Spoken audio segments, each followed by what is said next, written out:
नमस्कार बंधुरा शुभ सकाल तुम्हारे सकल के आबार चैनेले अनेक स्वागत रइल। आशा करी सबाई खूब भालो आछो, आमिओ खूब भालो आछि। तो कालके रात्रिर थेकेई देखो कि बिस्टी पड़छे और संगे खूब बातासो बइछे। जाई होक आजके आमि खूब आनंदित कारण सकालबेलाय घुम थेके उठे ना गाছে अनेक फुल देखते पेয়েছি। आसले सकाल थेकेई बिस्टी हच्छे, सकाल कोथाय गो, रात्रिर थेकेई बिस्टी हच्छे, तो सेई कारणे ना केउ फुल तुलते आसते पारेनि। एइदिके आमार छोट्ट जबा फुल गाছে देखलाम একটা ফুল ফুটেছে আর ছোট ছোট গাছে যখন ফুল ফুটে দেখতে কি দারুণ লাগে তাই না। তো যাই হোক ছাদ থেকে নেমে এসে এই দেখো এখন চৌকাঠ কেটে জল দিয়ে দিলাম। তো কালকে রাত্রে ভাত করেছিলাম, ফ্যানটা ঝরিয়ে রেখেছিলাম গামলাতে, তো গামলাটা নামাইনি, ফ্যানটাও ফেলিনি, তো ফ্যানটা ওইভাবেই রেখে দিয়েছিলাম। তো দেখো একটা ইঁদুরের বাচ্চা এসে ফ্যানের গামলায় পড়ে গিয়েছে। ইস বেচারা গো, এখন বেচারা কি বেচারি সেই জানে, আমি কি করে বলবো বলো। সারা রাত্রির মনে হয় এই ফ্যানের মধ্যেই পড়েছিল। তো যাই হোক ওকে গিয়ে একটু বাইরে ফেলে দিয়ে আসি, মারবো না গো, কারণ আমি জীবজন্তু মারতে পারি না। সে আমার বাড়িতে যতই অনিষ্ট করুক না কেন আমি মারতেই পারি না। অনেকে দেখি বৃষ্টি নিয়ে এসে ইঁদুর মেরে ফেলে, আমি বাবা পারবোই না। তো যাই হোক ওকে ফেলে দিয়ে আসলাম, কারণ ভোলু দেখতে পেলে আবার তখন চেপে ধরবে।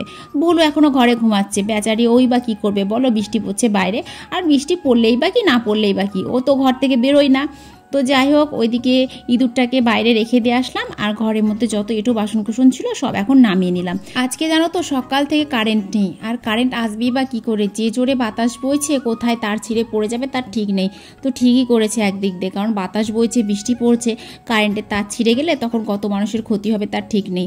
তো কালকে সারা রাত্রি যেহেতু বৃষ্টি পড়েছে, তো গেটের তলা দিয়ে দেখো কত জল ঢুকে গিয়েছে, তাই আবার ঘর মোছা লাঠিটা দিয়ে জলগুলোকে বাইরে ফেলে দিলাম। হ্যাঁ জল টানা একটা লাঠি অবশ্য আছে, তো এটা যখন হাতেই আছে তখন ওটা আবার কেন বের করবো বলো, এটাতেই হয়ে গেল, তাই এটা দিয়ে জলটা ফেলে দিলাম। তো উপর ঘরে এলাম, উপর ঘরে এসে বিছানাটা সুন্দর করে গুছিয়েও নিয়েছি দেখো। তারপরে এই যে ঘর বাড়িগুলো একটু ঝাড় দিয়ে নিচ্ছি। সঙ্গীতা আজকে বাড়িতে নেই, ও গিয়েছে দিদার বাড়িতে ঘর ঝাড়ার জন্য। তো সেই কারণে ধরো আজকে আমি ঝাড় দিচ্ছি, কারণ ও থাকলে সকালবেলাতে ঘরটা কিন্তু ওই ঝাড় দেয়, মুছেও। তারপরে সারাদিনে যতবার ধরো ঝাড় দেওয়ার মুছা তখন কিন্তু আমি করি। তো ও দিদার বাড়িতে গিয়েছে ঘর ঝাড়তে, তো দেখো এই দিনে কি করে ঘর ঝাড়বে বলো তো। যাই হোক গোটা ঘর বাড়ি ঝাড় দেওয়া হলো, এবার মুছেও নিচ্ছি। তো নিচে জানো তো অন্ধকার, কারণ মেঘলা মেঘলা ওয়েদার, সেরকম আলো তো ঢুকছে না ঘরের মধ্যে, আর কারেন্ট নেই, সেই কারণে ধরো ঘর বাড়ি আরোই অন্ধকার হয়ে আছে। তো ওপর ঘরটা মুছলাম, তারপরে এই যে নিচে ঘরগুলো এখন মুছে নিচ্ছি, তারপরে যাব বাইরের কাজ করতে। আর আজকে জানো তো ঠান্ডাও লাগছে, এত জোরে বাতাস বইছে কি বলবো তোমাদেরকে। তো যাই হোক ঘর দুয়ার মুছে বাইরে গিয়ে বাইরে যত কাজ কাম ছিল সব করে নিলাম। তো দেখতে পাচ্ছ কি জোরে জোরে বৃষ্টি পড়ছে, এই বৃষ্টিতে ভিজে ভিজে এখন আমাকে কাজ করতে হচ্ছে। তো আজকে প্রচণ্ড বাতাস বইছিল, একটা সময় কি হয়েছিল জানো তো, আমার না এই রিং লাইটটা হাওয়াতে পড়েই গেছিলো, পড়ে গিয়ে লাইটটাও ভেঙে গিয়েছিল, আর ফোনটা পড়ে ফোনের কাঁচটাও ভেঙে গিয়েছে, এত জোরে বাতাস বইছে।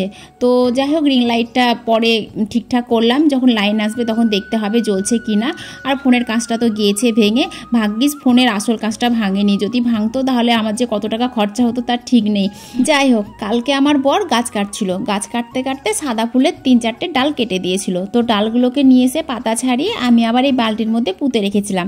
তো বালতিটায় অর্ধেক বালতি মাটি ছিল, অর্ধেক ছিল না, তাই ভাবলাম কিছুটা মাটি কেটে বালতিটাকে ভর্তি করে দিই। আর এখন যেহেতু বর্ষাকাল চলছে, গাছ লাগালে গাছ হয়ে যাবে। তো যাই হোক কলপাড়টা পরিষ্কার করলাম, আর কলপাড়ের ড্রেনটা একটু পরিষ্কার করে দিলাম, চারিদিক দিয়ে জল যাচ্ছিলো, একটা ড্রেন করে দিলাম, এবার একদিক দিয়ে জল যাবে।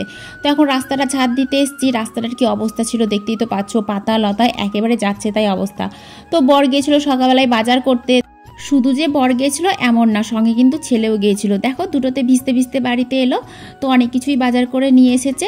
আর আমি বৃষ্টিতে ভিজে ভিজে কাজ করছিলাম বলে আমাকে আবার বকা দিচ্ছে। এবার তোমরাই বলো বৃষ্টিতে ভিজে কাজ না করলে কাজগুলো করব কখন, সারাদিন তোই বৃষ্টি পড়ছে, আর কখন বৃষ্টি ছাড়বে কখন কাজ করব এই আশায় বসে থাকলে কাজই হবে না। তো যাই হোক আজ 3-4 দিন ধরে সমানে বৃষ্টি পড়ছে। তো এই যে ঠাকুর ঘরে যে ছাদটা আছে, ছাদের ওপরে জানো তো আমার ওই কুলারের ঢপগুলো রেখে দিয়েছিলাম, অনেক সময় দরকার পড়ে, রাখার তো জায়গা ছিল না, সেই কারণে ঢপটাকে এখানে রেখেছিলাম। তারপরে খেয়ালই ছিল না। যাই হোক তো প্রথম যেদিন বৃষ্টি পড়েছিল সেই দিনই বৃষ্টিতে ভিজে ঢপটা নষ্ট হয়ে গেছিলো। তো অনেকদিন ধরেই ভাবছিলাম যে ছাদটায় উঠবো, উঠে ছাদটা পরিষ্কার করব, কারণ এই জলগুলো জমে যাবে না, ছাদটা ধরো পুরো ভিজেই থাকছে। তো আজকে অবশেষে সেই সময়টা পেলাম। আর এই ছাদে ওঠার না কোনো সিঁড়ি নেই, তো আমি আবার চেয়ার নিয়ে উঠেছিলাম। তো আমার বর আবার দেখতে পেয়ে আমাকে আবার বকা দিচ্ছে, বলছে পিছলে পড়ে যাবা। কিন্তু ওকে কে বোঝাবে বলো যে এগুলো হচ্ছে সব আবার পায়ে হাতকা খেল, কারণ এইসব ছাদে টালে গাছে ওঠাটা আবার কোনো ব্যাপারই না। আমি এইভাবে গাছে ছাদে টালে উঠে উঠেই বড় হয়েছি। অবশ্য যারা আমাকে ছোট থেকে দেখেছে তারাই একমাত্র জানে জানে, আমার বর তো আর জানে না, যেহেতু আমার বর আমাকে বড়োবেলায় দেখেছে, ছোটোবেলাতে তো আর দেখেনি। তো যাই হোক, অনেক গল্প করে ফেললাম ছোটোবেলাকার তোমাদের সঙ্গে। তো দেখো আমার বর কত কি বাজার করে নিয়ে এসছে। ফুলকপি নিয়ে এসছে, চাল কুমড়ো, পটল, পেঁয়াজ, আলু, আদা, রসুন, কাঁচা লঙ্কা, আর নিয়ে এসছে মাংস। তো মাংসর প্যাকেটটা দেখেই মনে হচ্ছে মাটন নিয়ে এসছে। তো যাই হোক, আমার আজকে রান্নাবান্না হয়ে গেছে। আর আমি না আজকে রান্নার ভিডিও মানে করতে পারলাম না এই কারণে, কারণ বাড়িতে তো কারেন্ট নেই, আর কারেন্ট না থাকলে তো ভিডিও করাও হবে না। আর আমার ফোনে জানো তো চার্জও নেই সেরকম, সেই কারণে ধরো আরোই ভিডিও করিনি। তখন রাস্তায় দাঁড়িয়ে দাঁড়িয়ে বরের জন্য ওয়েট করছি। ওয়েট দাঁড়ানো দুটোই একই, দেখেছো তো, বাঙালিদের বাংলিশ একেই বলে। তো যাই হোক, এখন রাস্তায় বরের জন্য দাঁড়িয়ে আছি যে বর কখন আসবে। ওইদিকে কিন্তু রান্নাবান্না আমার কমপ্লিট হয়ে গেছে। তো চলো আজকে কী কী রান্না করেছি তোমাদেরকে দেখিয়ে দিই। তো এখানে করেছি পটল পোস্ত, এখানে সর্ষে দিয়ে আর পটল দিয়ে আর একটু পোস্ত দিয়ে এটা করেছি রান্না। এটা খেতে বেশ ভালোই লাগে। অবশ্য আমার সব সবজিপাতি খেতেই ভালো লাগে, কোনটা ভালো লাগে না আমি নিজেই জানি না। তো যাই হোক, এখানে রান্না করেছি তোমার আলু ফুলকপির দম, আর করেছি তোমার হচ্ছে খাসির মাংস।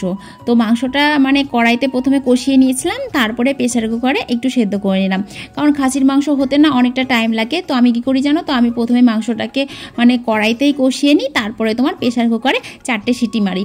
আর 4টে সিটি মারলেই না মাংসটা সুন্দরভাবে গলেও যায়, মানে আমার একটা আন্দাজ হয়ে গেছে যে কতক্ষণ কষবো আর কতক্ষণ ওকে সিটি মেরে সেদ্ধ করব। তো দুপুরবেলাতে এই ছিল আমাদের আজকে রান্নাবান্না। তো দুপুরবেলায় রান্নাবান্না সেরে এই দেখো এখন বিকেলবেলাতে বসেছি ঘরবাড়ি গুছাতে। আর ছেলের বাবা গিয়েছে পাশের বাড়িতে, মানে বসে গল্পও করছে আবার খেলছেও, সবই করছে। যাই হোক, বন্ধুবান্ধব মিলে সবাই মিলে আড্ডা মারছে। তো আমার ছেলে দেখো জুতো জামা প্যান্ট সব বের করেছিল, সবাই এসেছিল, সবাইকে বসে বসে দেখালো আমি এটা নিয়েছি আমি ওটা নিয়েছি। তো ব্যাগপত্রগুলো যেরকম ছিল সেরকমভাবেই রেখে দিয়েছে। তাই ব্যাগপত্রগুলোকে গুছালাম, ভাবলাম এবার বিছানাটাও পরিষ্কার করে গুছিয়ে রাখি। এখন বাড়িতে যেহেতু কেউ নেই, বিছানাটা পরিষ্কার করে ঝেড়ে ঝুড়ে রাখলে সেরকমই থাকবে। আর এখন যেহেতু ঠান্ডা লাগছে সেই কারণে ধরো চাদরটা রাখলাম গায়ে দেওয়ার জন্য। আর আমার এমনিতেই চাদর লাগে গো, কারণ রাতের বেলাতে আমার না ঠান্ডা লাগে, তখন ওই পাতলা একটা চাদর রাখি কাছে, ওটা গায়ে দিই। তো সঙ্গে সঙ্গে ভাবলাম আলমারিটাও পরিষ্কার করি। আলমারিটার গায়ে দেখলাম একটু একটু ধুলো পড়েছে। আর আজকে সকালবেলাতে যখন বৃষ্টিতে ভিজে ভিজে কাজ করলাম, তারপরে না আমার ঠান্ডা লেগে গেছিলো জানো তো। তো সোয়েটার চাদর তো আমার কিছুই নেই, যেহেতু সব কিছু আলমারিতে ঢুকিয়ে রেখেছি। আর ওই 1-2 দিনের জন্য কে বের করবে বলো। তো সেই কারণে বরের একটা গেঞ্জি পরে নিয়েছি। আর আমার না একটু একটু ঠান্ডা লাগলে আমি বরের গেঞ্জিই পরি গো। তো এই গেঞ্জিটা পরে বেশ ভালোই লাগছিলো, মানে আমার বর বলছিল আর কি। তো যাই হোক, ওইদিকে আলমারিটা গুছালাম আর এইদিকে দেখো টেবিলটাও গুছিয়ে ফেললাম। তো আমার ছেলে সেদিনকে বোর্ড খুঁজে পাচ্ছিল না পরীক্ষা দিতে যাবে বলে, তো সব বই খাতাগুলোকে উলুঝুলু করেছিল। তো এগুলো গুছিয়ে পরিষ্কার করে রাখলাম। আর ঘর বাড়ি পরিষ্কার করে রাখলে দেখবা বাড়িঘর দেখতে ভালোই লাগে, তাই না? তো এখনও রাতে রান্নাবান্না বাকি আছে জানো তো। এই যে ঘর বাড়িগুলো একেবারে পরিষ্কার করে ঝাড়ঝুড় দিয়ে তারপরে তোমার হচ্ছে রান্না করব। তো অনেকে হয়তো বলবে যে রাতের বেলাতে ঘর ঝাড় দিতে হয় না, তবে এটা সত্যি কথা, রাতের বেলায় ঘর ঝাড় দিতে হয় না, কিন্তু কি করব বলো, এত নোংরা হলে তো ঝাড় দিতেই হবে, যেহেতু আমাকে মানে খেতে দিতে হবে, আর আমরা তো মেঝেতেই খাই। তো সেই কারণে ধরো ঘরের নোংরা আমি কিন্তু ঘরেই ঝাড় দিয়ে রেখে দিই, ঘর থেকে কিন্তু বের করি না। আমি ওই যে ঘর ঝাড় দিলাম, ওই ঘরের নোংরা কিন্তু ওই ঘরের গেটের সামনে জড়ো করে রেখেছি, আর এই ঘরের নোংরাও কিন্তু আমি এই ঘরের গেটের সামনে জড়ো করে রেখেছি। সকালবেলাতে তারপরে ঝাড় দিয়ে বের করব। তো যাই হোক, সমস্ত কাজকাম হয়ে গেছে। রাতের বেলাতে বেশি কিছু করব না, শুধু দুটো সেদ্ধ ভাত করব।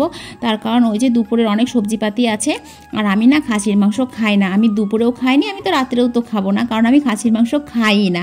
আগে খেতাম, মিডিলে ছেড়ে দিয়েছিলাম, তারপরে আবার খাওয়া ধরেছিলাম, কিন্তু এখন আবার ছেড়ে দিচ্ছি বলে এবার এমনভাবেই ছেড়ে দিয়েছি যে আমার না আর খেতে ইচ্ছে করে না, আমি আর খাই না। তো যাই হোক, রান্নাবান্না কমপ্লিট হয়ে গেছে, খাওয়া দাওয়া হয়ে গেছে। তো সকালে খাবো, এই দেখো বাদাম, সেই কারণে বাদামটা ভিজিয়ে রাখলাম। তো যাই হোক, সকলকে গুড নাইট।